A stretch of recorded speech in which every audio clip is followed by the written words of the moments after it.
It's an interesting time for business. Tariff and trade policies are dynamic, supply chains are squeezed, and cash flow, it's tighter than ever. If your business can't adapt in real time, you are in a little bit of hurt. So how do you get full visibility and adapt in real time? Over 42,000 businesses trust NetSuite by Oracle, your AI-powered business management suite. It brings accounting, financial management, inventory, and HR all under one roof. NetSuite is the #1 cloud ERP for a reason. It's your single source of truth, giving you the data and control you need to move quickly. Real-time forecasting helps you move into the future with confidence, and with AI built in, you can automate the busy work and focus on strategy.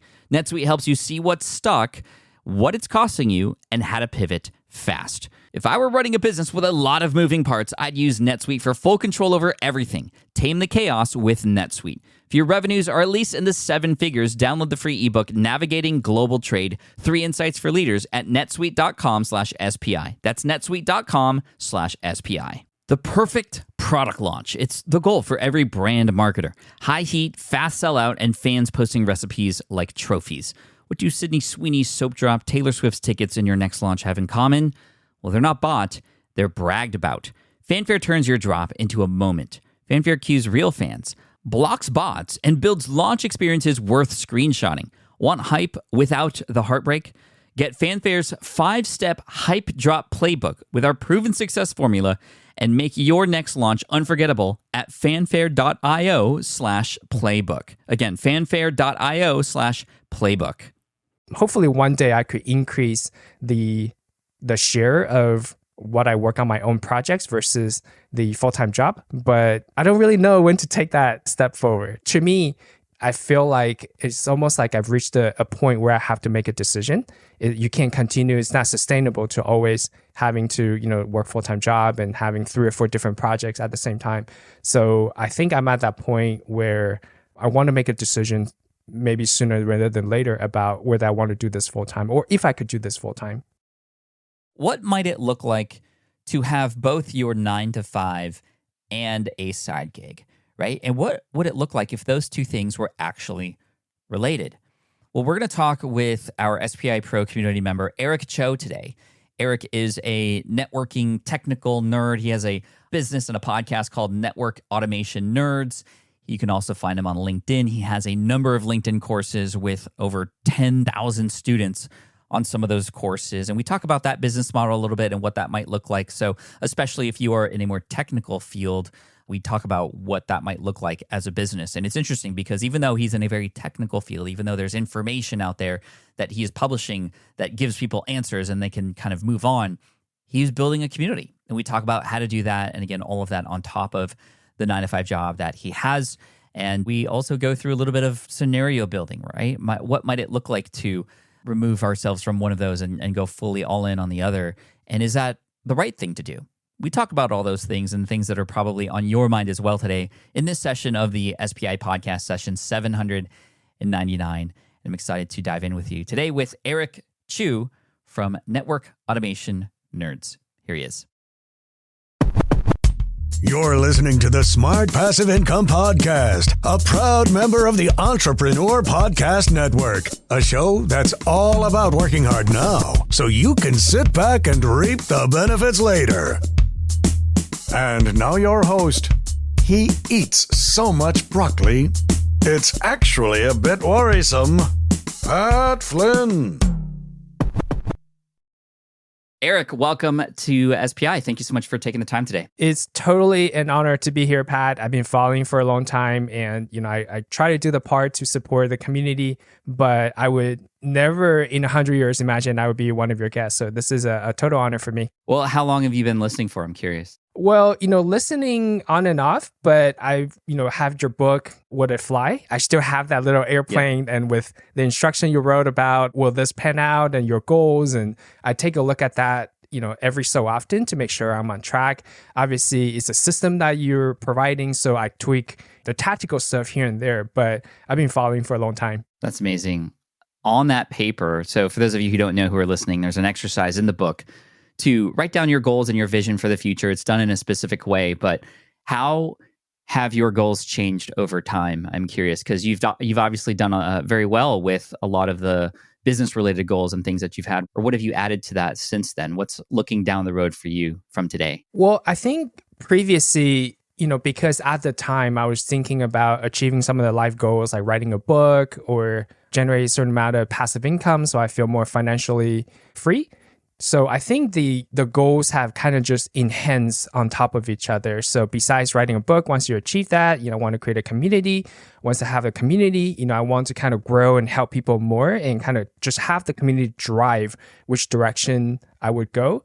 And obviously, with the financial goals, you kind of carry each other and building on top of those. So I wouldn't say the goals have changed dramatically, but they kind of build on top of each other, and as well as having a closer relationship with the family, with friends, and spend more time with them. Those are never ending, so you can only go further with that. Amen to that. You mentioned that you had the idea of writing a book on there. You've since done that. How many books have you written? What kind of books are they? So my background is engineer, in particular network engineering. So if you imagine the internet as a big place, but most people look at the internet as just a wire cable or a wireless cable from one end to the other.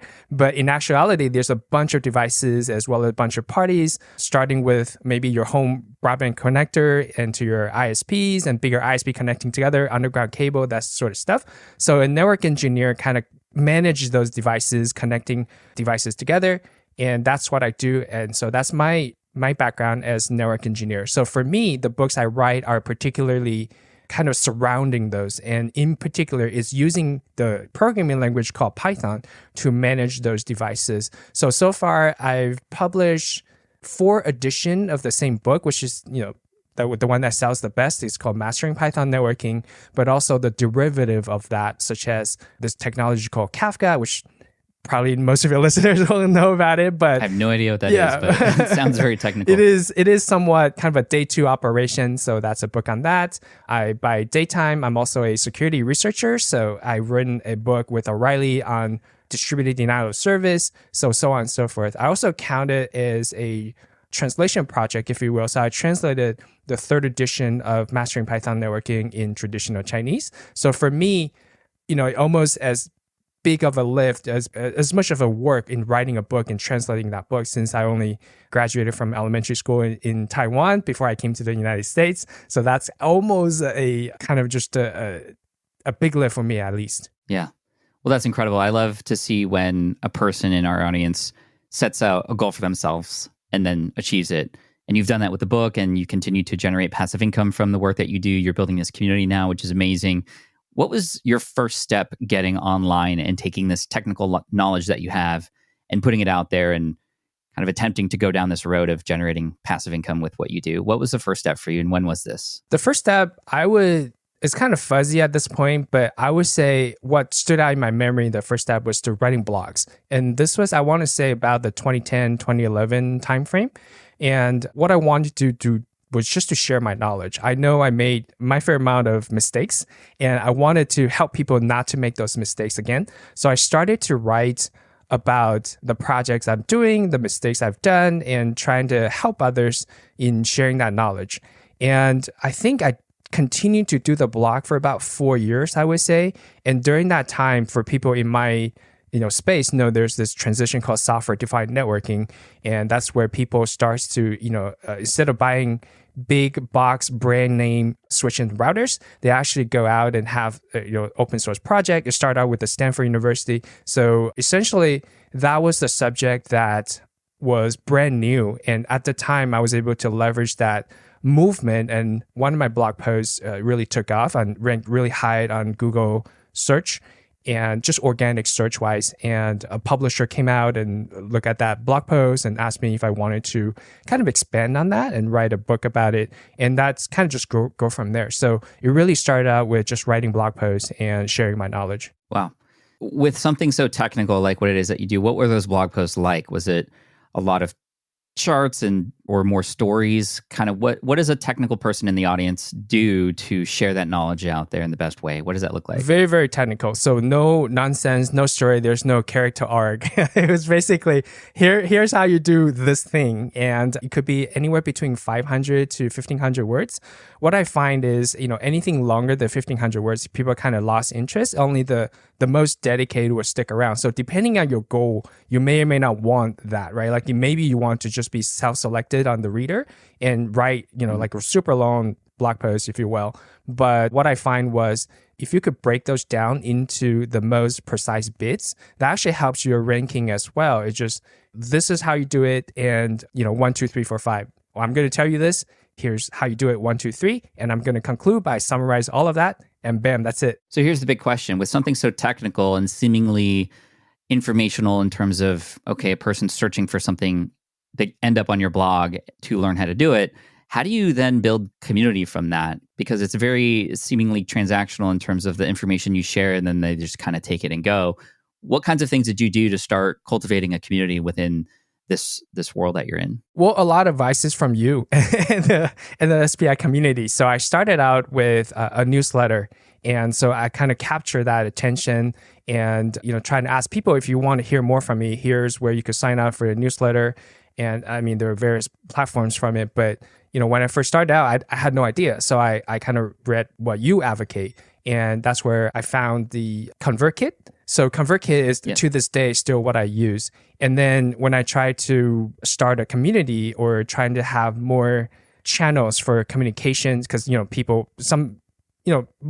newsletter is great, but some people learn via videos, some people learn via audio even. So how do I kind of meet people where they are? I look at your community again, and sure enough, you advocate Circle, and that's what I use for the no code solution and so on. So I think for me is maybe it's kind of how I build my community too, is being that trusted voice and kind of save people from experimenting 10 different tools and then find out the one that you like. So I found your content, your community on SPI, and I kind of just aggregate all those information. So when I need to buy the mic, I look at what you use as the mic, and I go buy it, and save me a lot of trouble on just experimenting.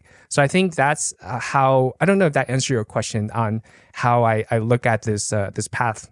Yeah, I mean, it does. I want to ask a few more questions. So a person comes on your blog, for example, or now listens to your podcast, somehow comes across your stuff, you're pushing them into an email list. How are you doing that? Is it just simply more information that's going to get into their inbox, or what is the benefit of coming onto your email list? I think the email list is one thing, but what I find is people also want to consume the content where they are. So I kind of just have them connect with me on LinkedIn, and I want to meet where they are. So I have a YouTube channel where I don't do this anymore because the podcast is partnering up with Packet Pusher, but previously I would record the podcast episode. I will also record video, post it on my YouTube channel. So I think for me, my main thing is not to push my medium toward the listener, reader, whatnot, but meet them where they are. So for example, for people who want a more chat-like interface or a closer handholding on some of the examples,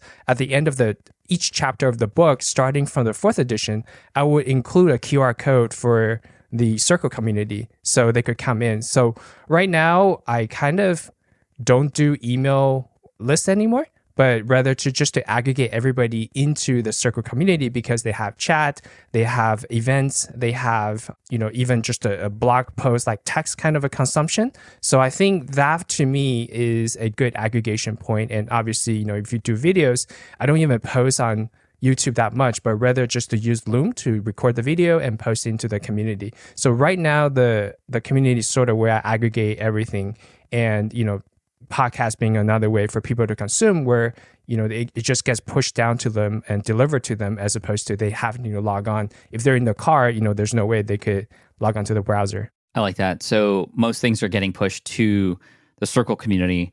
And is that a free community? Is that a paid community? Tell me a bit about what that community is like and the structure of it. Yeah, it's both. And I'm still kind of in the process of building it, but right now is free to join. And then there's the pro membership, where, we hold monthly coffee hours for the pro members as well as the free members.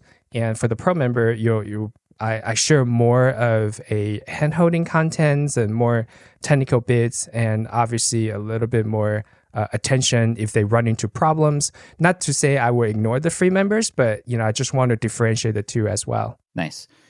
And What's the price point to join the pro membership of your community? Right now, it's a monthly fee of $9.99, and you could also pay for a year for $99, which essentially is 2 months for free. Nice. And how's the community doing? How many people you got in there? And Yeah.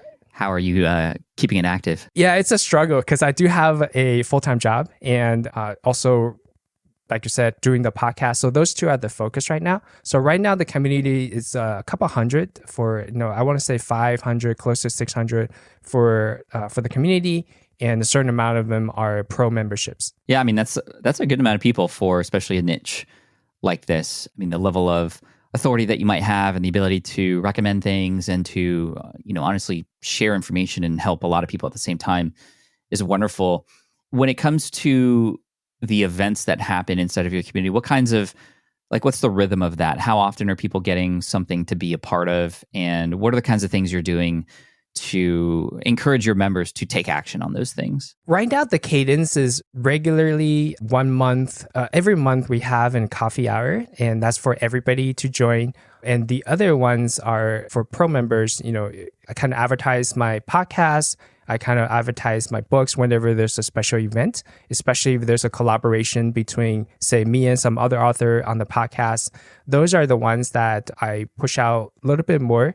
And previously, when I was handling the podcast all on my own, I would also record, say, a 1 minute special question. Every time I finish a podcast interview with my guest, I would leave 1 minute for a special question. And that's being posted only in the pro section of the community. I like that. It's a little bonus for being in there. Right. That's great. Yeah. Getting the community, especially the paid community, is always a tough thing to do. And, it takes some time to market that. And, to do this on top of a job that you have, a 9 to 5. I'm curious how you fit this in. What is your week like, and how many hours are you putting into what it is that you do? I would say probably between 10 to 20 hours on top of the job that I have, the full-time job that I have. And that's being spread around podcasts and the community and at times writing assignments. So, besides the book, sometimes I will write blog posts, whether paid or non-paid. So 10 to 20 hours, that's probably a right amount of average. And obviously, I hopefully one day I could increase the share of what I work on my own projects versus the full-time job. But as you know, and as many of the members from your community know, I don't really know when to take that step forward. It almost, to me, I feel like it's almost like I've reached a point where I have to make a decision. You can't continue. It's not sustainable to always having to, work full-time job and having 3 or 4 different projects at the same time. So I think I'm at that point where I want to make a decision maybe sooner rather than later about whether I want to do this full-time or if I could do this full-time. Because if you had more time to put into it, it could generate more revenue, but it's not generating enough revenue yet to make it feel safe to make that jump yet. So it's kind of a chicken and an egg kind of situation. What is going through your mind when you're having those conversations with yourself? What are some of the worries or the challenges that you are feeling when you think about that leap? Yeah, I think the number one worry, I don't know if it's justified or not, but I'm from Taiwan, and the number one worry, I don't know if this is a US thing, but it's really health insurance. And as you know, in the yeah, it's a very big concern here for sure. Right. I mean, a lot of people maybe are, one major medical emergency away from being broke, and there's various studies on that. So that's always the number one concern I have. And the other is whenever you're building a safety net, right? And I'm being totally transparent here, is it never felt enough. So for me, I grew up as an immigrant, as a single parent, family. So didn't grow up very much. So I think that kind of plays in my psychic a little bit on, how much is enough?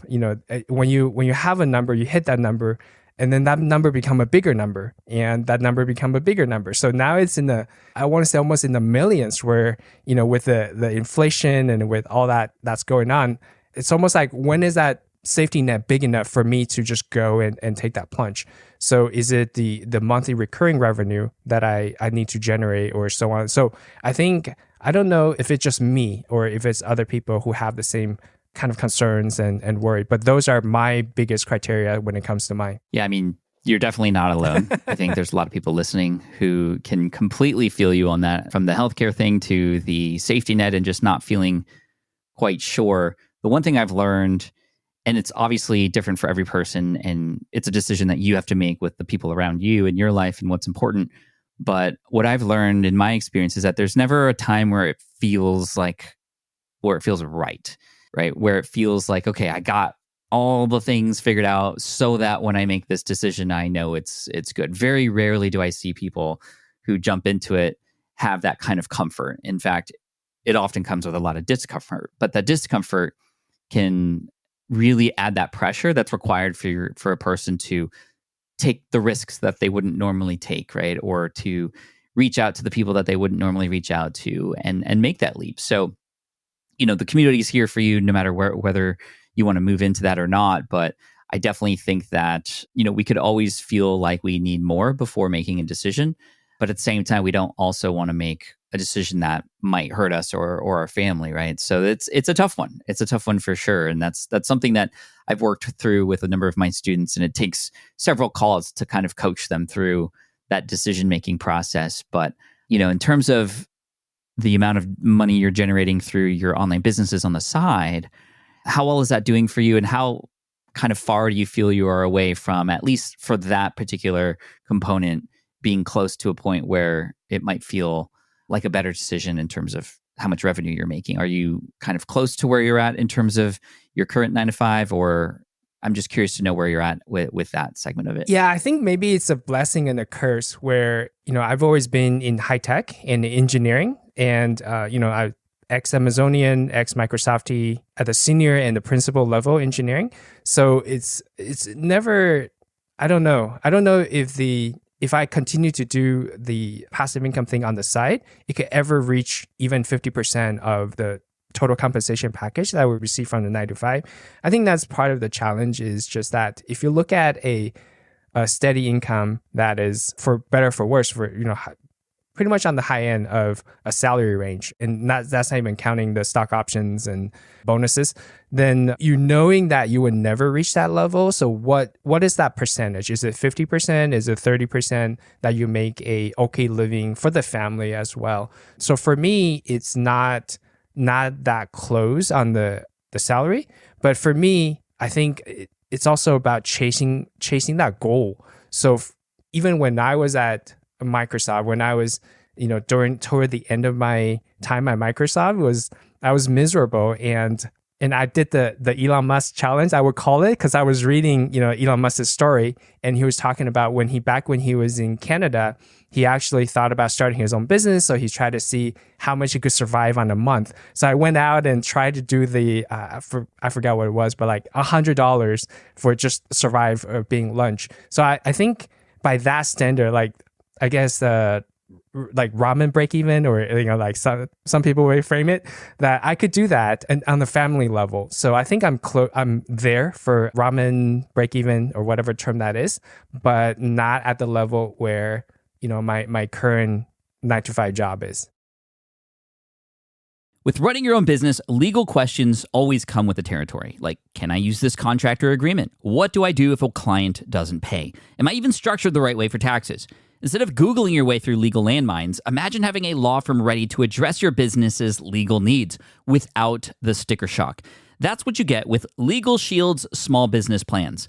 Legal Shield helps entrepreneurs access real legal help on contract reviews, collection letters, business formation guidance, and even help navigating IRS audits. Members can schedule consultations, upload documents through the app, and get support from a provider law firm that knows small business laws in your state. Plus, consultations on taxes or trademarks help you stay ahead of potential problems. And if a client is late on a payment, Legal Shield steps in with professional collection letters so you can protect your hard-earned revenue, all for a fraction of the price of hiring a lawyer on your own. Go to LegalShield.com/SPI or call 833-570-9980 to learn more and get big business legal support without a big business budget. That's LegalShield.com/SPI. Hiring shouldn't be a hassle or a drain on your budget.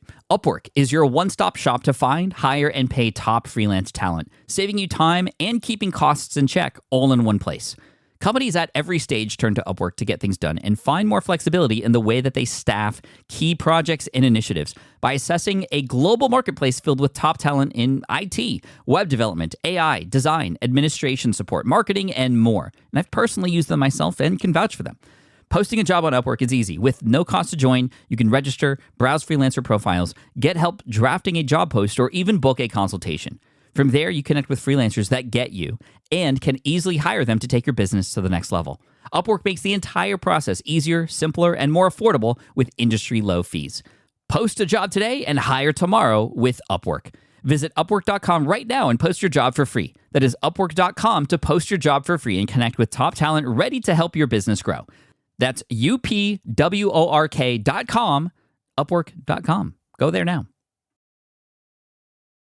You know, what I would ask you if we were doing a coaching call together would be something to the likes of, well, do you need to get to the point where you are fully removed from your 9 to 5? Is there some sort of middle ground where you either optimize the 9 to 5 that you have so that it is something that you enjoy, if you in fact don't, and get yourself in a position there, but not worry about leaving it, so that all the stuff that happens in business is fine to be on the side? I think a lot of us feel like we have to either go all in on one or all in on the other, and that's it. But there's definitely a middle ground. And it reminds me of a book called Company of One by Paul Jarvis, who basically is like, it's okay if you're on the side and it's small. And if you're happy with that and it's doing what it does for the life that you want, then that's great. And there's, try not to get so bogged down or, encouraged by what other people are doing. You need to figure out what works for you and your path. So what's your response to that in terms of like, what if this was just on the side and it was growing, but it didn't take any more hours and you still had the security of the 9 to 5? Would it ever be a scenario that it would satisfy you and you'd be totally happy with it? Maybe you're there. I don't know. I'm just curious. I think I'm there. So I've read that book, maybe upon your recommendation or whatnot. I think I read The Company of One along with $100 Startup, like together. So that kind of came in a bundle for me. I think for that, I certainly don't have to optimize for salary at this point. So, definitely, I remember a couple of years ago when I was interviewing and in fact got an offer from the Gates Foundation where, it's really mission driven. The salary may not be as good, but if you look at a lot of things that they were doing, it really fits kind of where my passion is and, certainly benefits the other people. But at the time, I wasn't generating enough income for the other projects. So I didn't, and for those who don't know, I don't know, it was a contractor position. So I was really close at taking that position, but decided to not do it because we're a contractor. But, given that chance today, I probably would, take that position and so on. I mean, not to say I don't like my 9 to 5 at this time, but just, based on the question that you asked and, based on the context of the conversation, is that I don't need to optimize for salary at this point, and I could just go for the happy medium, if you will. Yeah, and optimize for happy. Right. I think, which is great. Is that something that you could potentially get in front of you again, that opportunity to do something like that? Or was that kind of just like a one-time opportunity? Well, for Gates Foundation in particular, I think that was that particular time because, the hiring cycle is a little different. The project they're handling is a little different. And right now, my wife is actually going back to school for her master's for the next year. So, anything that we talked about would probably be after that, but definitely something that's heavy on my mind and I thank you for all the advice and all the, kind of just ad hoc coaching call that we're doing right here. Yeah. We're just thinking this through together. Yeah. So for sure, it's definitely something that I would consider. Now, going back to the limited time that you have your 9 to 5, gonna stick with it for now. With the limited time that you do have to work on stuff on the side, what's your process for prioritizing what you do with those hours? I think right now I am prioritizing projects that could kind of complement each other from the 9 to 5. So for me, I'm still very much a consulting network engineering role. So on the side projects, obviously everybody wants an AI story. So in the next book that I write or in the process of working out with the editor is to write about AI in network engineering. And that way it doesn't feel like I have to do context switching when I'm writing or when I'm working. So I think that's my prioritization process. To extend that a little bit for the podcast, it's called Network Automation Nerds. So all the guests that I interview or all the contacts I've made for the podcast could actually benefit what I do on the 9 to 5. So I think in that sense, everything is kind of moving toward the same direction. So I think for me, that is the priority is to make sure that I don't optimize for money, I don't optimize for anything else, but rather than just to make sure that everything's moving the same direction and all the project complements each other. So maybe there's more money to be made if I write like the 5th edition of Mastering Python Networking. But I think with the way things are moving toward, I'd rather go spend a little bit more time, more effort, more energy, but write an AI networking book. Yeah, I mean, AI is definitely taking over. And I think that's really smart, combining what it is that you do in your 9 to 5 with the side project in a way. If I was more understanding of the opportunities I had available when I was doing architecture, I could have started my online business before getting laid off, right? And I could have kind of had both the business on the side while also helping myself in my 9 to 5 and getting promotions. But I needed to get kicked out in order to sort of be open to and even understand the opportunities that were available to me. And I like that you're doing that. It kind of reminds me, there's a book that recently came out. I think it's called like The King's Fly Swatter. And it's this kind of parable about a guy who worked for a king, and his whole job was to just swat flies away from the king that he served. But because he was with the king the whole time, he learned a lot, and he was able to understand what the problems were and the concerns were. And he was able to build his own life from just being there, kind of doing the dirty work first, but also thinking about what are the problems happening here that I could serve over there. And I think it's really smart of you to do that, because you can it almost is like double dipping in a way. Is there, with the company that you work for on the 9 to 5, is there any worry of, I mean, I know that there's some bosses who wouldn't be happy with people doing something on the side that relates to the job that they do. Tell me about that. And has that ever been a worry for you or a concern? I think it was a worry for me in the beginning when it was just first starting out, maybe 7 years ago when I, first write that book. Obviously, that's taken away some of the energy, at least, even if you do it during, nights and weekends, right? Like your mind is not completely off the book when you're writing that process. So initially it was a worry, and definitely when starting my podcast, the concerns are always there where, sometimes because you have to adjust for your guests' scheduling and all the other things that surrounding the logistic really is. I mean, the interview is the easy part. It's the logistics surrounding it that's really time consuming. So there's always that concern.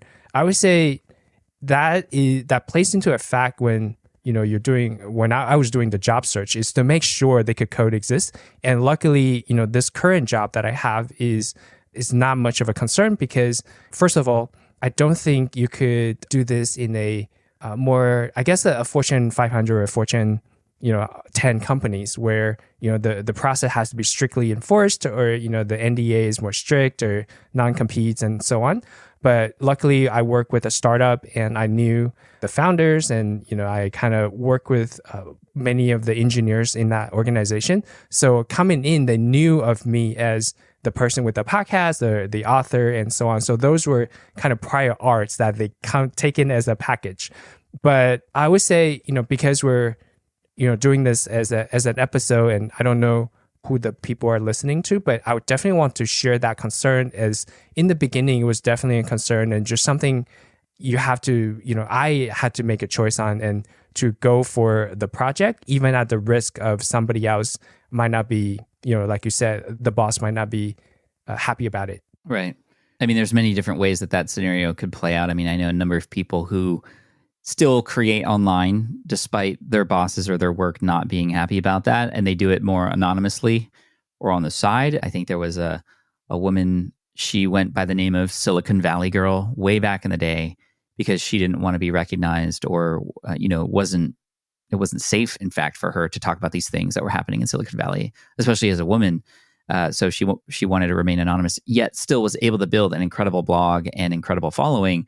And I think since then, she has been able to kind of open up to who she is really on YouTube more recently, which was pretty cool. Other times, if you can position it as a way that actually benefits the business and benefits the boss or your manager, then it could actually work out in both favors. If I were to go back in time and I had this idea to create stuff about the lead exam, if I hadn't gotten laid off, I would position it as a way to create sort of an education program within the company itself, and to give them, the access to that information to help all the entire company become privy to the green building standards that I was teaching and such. So anyway, it's going to be different for every person, but I don't think we should let the worry of getting fired stop you from doing something that you really enjoy, that's something that lights you up. Whose life are you building? Are you going to build your own, or are you going to just simply be there to work on building somebody else's? And that's a big question that, can take some time to understand and some, conversation to work through. You had mentioned LinkedIn earlier. Your LinkedIn is Eric Chou, Chou, and actually it's Chou, Chou, Eric. So linkedin.com/CHOUERIC. So people can connect with you there if they have any questions or want to follow up. Tell me a little bit about your LinkedIn strategy. You mentioned it just briefly, but how are you approaching LinkedIn and what has it really done for you in your career so far? So first of all, it's linkedin.com/in/ChouEric. And obviously, we'll have in the show notes. Initially, for social media in general, I was trying to do, what I've talked about, meet people where they are. So I had a Twitter account, I had a Instagram, I had LinkedIn. But eventually, because of all the different social media algorithm, I don't want to be tracked and so on. Being a security researcher, I was, finding out stuff where I don't feel comfortable in being everywhere and being so involved. So what I decided to do was just to concentrate on one. And, for me, LinkedIn is the most kind of button up. Everybody's more polite and there's less trolls. So that's one of the reasons where I picked LinkedIn over Twitter or X or, some of the other social media platforms. And after I picked LinkedIn, and luckily my courses are on LinkedIn Learning. So I actually have the access to the LinkedIn Learning community instructor group where, they kind of share some of the strategies on building your LinkedIn profile, as well as some of the, I want to say, beta features. So for example, the LinkedIn creator profile was available for LinkedIn Learning instructors before it was available to the public. They also share some of the analytics on, how to make yourself stand up and so on. So for example, right now, I don't know if people know about for example, the creator mode. So, once you enable your creator mode, some of the sections on the feature stuff could get bubble up higher on your profile. Could have a sound button where you could pronounce, like, for example, if your last name is hard to pronounce, or if you want to go by something else, then you could have a sound button next to your name, so you could click on it, and so on and so forth. So I think those are some of the things that maybe it's not like a home run, but a couple of, there's new features here, new features there that I was able to leverage. So if people wanted to, if people want to reach out, for sure, take a look at my LinkedIn profile. I don't claim to be very glamorous or spending a lot of time on it, but I do have, a couple of things, for example, the feature section where you could have a big box of, in this case, my podcast, the 2 LinkedIn Learning course, as well as my book that have the 4 sections where people could just scroll out. You don't want to have 10, you want to have whatever you prioritize the most. And at this time is the podcast. Also have top networking engineering voice. So for example, that little badge is, you could earn up to 2, but you can only display 1, for example. So I kind of rotate between top cloud voice and top network engineering voice, and so on. So I don't know if that helps, but essentially those are the little things where you kind of tweak along the way when you learn about new features, see which one works well. Yeah, I mean, it looks really good, and I'm seeing your courses here. Some of your courses have 15,000 learners. Your NetOps course, and I don't know what that is, but it sounds like it's doing really well. What is the deal with LinkedIn Learning and the courses there? Are those, you get paid when people come and learn from you there? And what's that deal structure like, if you're allowed to share that? Yeah, oh no, definitely. So I think most of the courses, the online learning, I mean, Udemy aside, that's a different business model, but most of the online learning platform nowadays, LinkedIn Learning, for example, are subscription-based, and they deal with mostly to B2B. So usually companies come in, they buy a bunch of seats, and they have unlimited access to the hours. So that becomes a kind of a interesting aspect of how do you pay the content provider. So what they typically do, the Pluralsights and the LinkedIn Learning of the world, is they take and aggregate it on how many minutes are watched on their platform, and how many of those minutes are your minutes, right? So then, they kind of divided the total pool minus all the overheads and divided down into on the per minute level. And on your minutes, it's kind of your fair share. And all of that, your fair share for the course. And out of that, it's whatever percentage royalty that you have to have a percentage of that. Oh, interesting. Yeah. So the structure, that's kind of the overall structure. And that's the same for, like I said, the Pluralsights and the LinkedIn Learning of the world. But then the detail is, how many, what is your royalty percentage, as a new author or new content creator versus a experienced one, that percentage is a little bit different. And each of the platforms may or may not attract the same amount of base minutes, if you will, or the base credibility or the diversity of the courses. So, so you take those two into account. So for a smaller platform, they may not have as many subscribers. So you may be able to get a higher royalty percentage. And for, LinkedIn Learning, for example, they're a known player, so the base is bigger, but your royalty percentage might be a little bit slower. So as a content provider, if you're thinking about going down that route, those are the things that you want to consider. And of course, for me, LinkedIn Learning is also a great way to build up your reputation, to establish your authority. Back into that, what we talked about is being everything working toward the same direction, right? So that that having the authority on LinkedIn, kind of helped me on my day job, and the day job helps the podcast helps writing more books and contents and so on. So, hopefully that paints a good picture on how those are tying together. I really like that, this sort of holistic approach, using both your own side projects along with your 9 to 5 to create sort of a more authoritative and valuable Eric, no matter where Eric is going, whether it's for your own stuff or for the 9 to 5.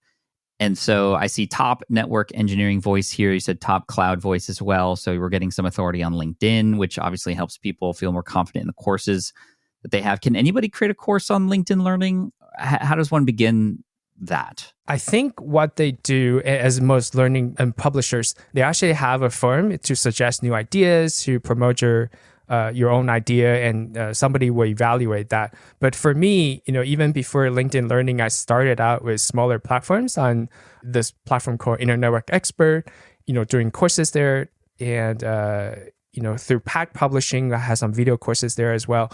So for LinkedIn Learning in particular, what I try to get at is you could always fill out that form to have your ideas evaluated.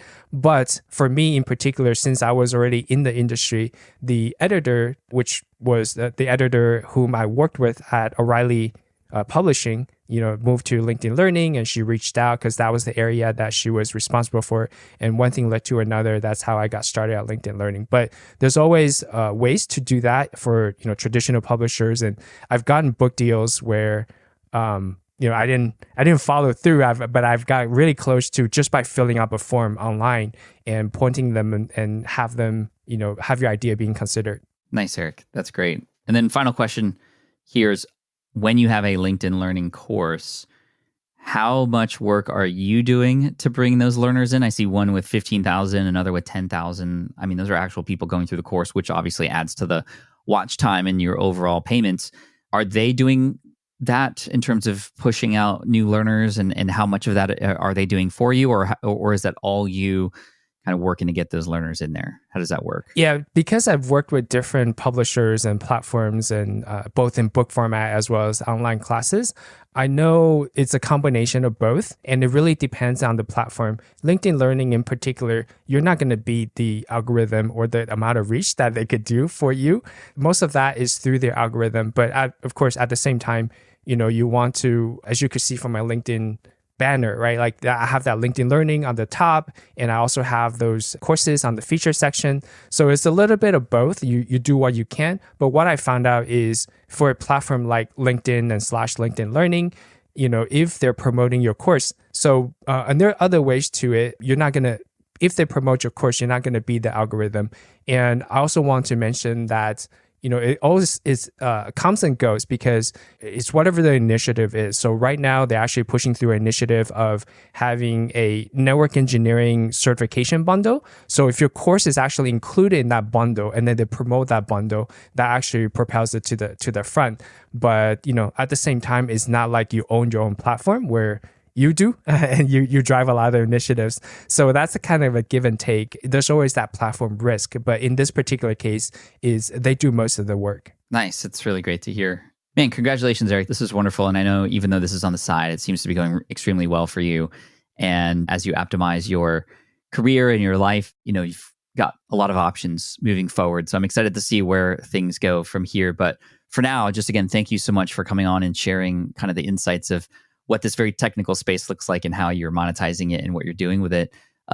One more time, where can people go to follow and connect with you? Yeah, LinkedIn is probably the best place to connect with me. And that's linkedin.com/IN, which is /Chou Eric, ChouEric. So hope to connect with all the listeners. And again, it's a pleasure to be here. It's quite an honor to kind of see you in person. And, thank you so much. Thank you, Eric. This has been fun. All right. I hope you enjoyed that interview with Eric Chou, again, from Network Automation Nerds, author of Mastering Python Networking. Again, super technical, but even so, the ability to bring people together in that space to learn from each other, and at the same time, while still remaining at his 9 to 5 and almost kind of using that to support the side business and vice versa. I think it's a great way to go about it. It's something that I wish I thought about before I had gotten laid off, because I could have used that to my advantage. Obviously, things did work out, but things work out the way they're supposed to no matter what. But I think it's important to take hold of those opportunities that are in front of you.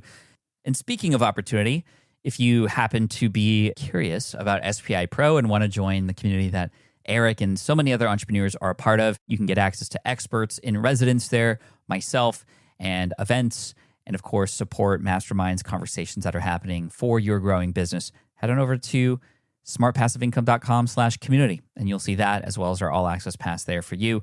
We have people joining every day, and we'd love to welcome you and have you be a part of the conversation there as well, so we can support you on your way. Thank you for listening all the way through. Thank you to Eric for coming on as well.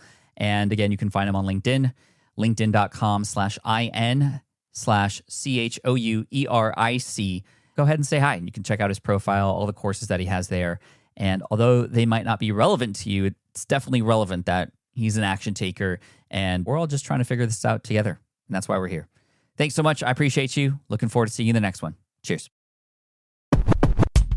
Thank you so much for listening to the Smart Passive Income podcast at smartpassiveincome.com. I'm your host, Pat Flynn. Sound editing by Duncan Brown. Our senior producer is David Grabowski, and our executive producer is Matt Gartland. The Smart Passive Income podcast is a production of SPI Media and a proud member of the Entrepreneur Podcast Network. Catch you next week. More people dream about building their own business and being their own boss rather than retiring early. But a majority of them never even take the first steps to register the business. Why? Because starting a business can feel overwhelming. With legal forms, paperwork, finances, it's a lot. And that's where Taylor Brands comes in. Taylor is a complete business builder designed to make launching your business simple and stress-free. You can register your LLC in just minutes, keeping your personal and business assets separate from day one. And from there, you can get access to everything you need to get off the ground, from legal documents, licenses and permits, invoicing and bookkeeping tools, and even a 100-day business coaching program to help you hit the ground running. You'll also get a free personalized business plan, branding tools, and so much more. And of course, our listeners get an exclusive 35% discount to get started. Just head to taylorBrands.com/SPI. That's TAILORBRANDS.com/SPI. Stop dreaming, start building with Taylor Brands.